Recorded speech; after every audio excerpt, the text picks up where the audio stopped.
വെറുതെ ഇരുന്ന് കുന്തളിപ്പ് കൂടിയിട്ട് നമ്മളിന്ന് ഡേറ്റിന് പോവുകയാണ്. അതായത് തിന്നാൻ പോവുക. എൻ്റെ ഭാഷയിൽ നമ്മൾ അങ്ങനെയാണ് പറയണത്. അപ്പോൾ എന്താണ് ഡേറ്റ് എന്നുള്ളത് അറിയാത്തവർക്ക് ഞാൻ പറഞ്ഞുതരാം.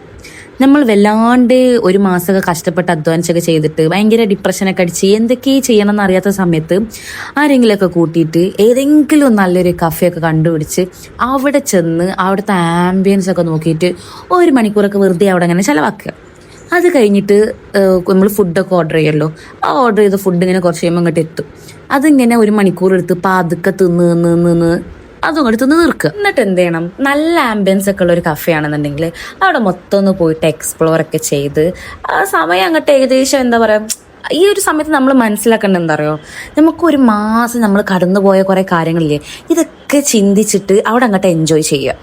കാരണം അത് കഴിഞ്ഞതിന് ശേഷം നമ്മൾ എന്ത് ചെയ്യണം, നമ്മൾ കുറച്ച് ഫോട്ടോസൊക്കെ എടുക്കണം. ആ ഒരു ആംബിയൻസിൽ നിന്ന് നമ്മൾ കുറച്ച് ഫോട്ടോസൊക്കെ എടുക്കുക. അങ്ങനെ അതൊക്കെ കഴിയുമ്പോൾ നമുക്കൊരു നീണ്ട ബില്ല് കിട്ടും. അപ്പോൾ ബില്ല് അങ്ങോട്ട് കാണുമ്പോൾ എന്ത് ചെയ്യും, നമ്മൾ ഇത്രയും നേരം അടിച്ച ഡിപ്രഷനൊക്കെ ഒറ്റയടിക്ക് മറന്നു പറ്റി ഈ പൈസ നമ്മൾ എങ്ങനെയാണ് അടക്കുക എന്നുള്ളൊരു ചിന്തയിലേക്ക് നമ്മൾ എത്തും. അപ്പോൾ അവിടെ തൊട്ടാണ് നമ്മൾ അടുത്ത ഫേസ് അങ്ങോട്ട് സ്റ്റാർട്ട് ചെയ്യുന്നത്. അങ്ങനെ നമ്മൾ ഈ ബില്ല് അടക്കണതോടു കൂടെ നമ്മൾ എന്ത് തരും, നമ്മളെ പോക്കറ്റ് കാലിയാവും. അപ്പം നമുക്ക് നാളെ തൊട്ട് പിന്നെയും പണിക്ക് പോകാനുള്ള ത്വര വരും. അത് കഴിഞ്ഞ് നമുക്ക് അടുത്ത മാസം വീണ്ടും ഇതുപോലെ വല്ല കഫേയിലൊക്കെ പോകാൻ തോന്നും. അപ്പം ഇതാണ് ചുരുക്കി പറഞ്ഞ ഒരു നമ്മൾ ഇന്നത്തെ തിന്നൽ ഡേറ്റ് എല്ലാവർക്കും ഇഷ്ടപ്പെട്ട് വിചാരിക്കുന്നു. Okay, by.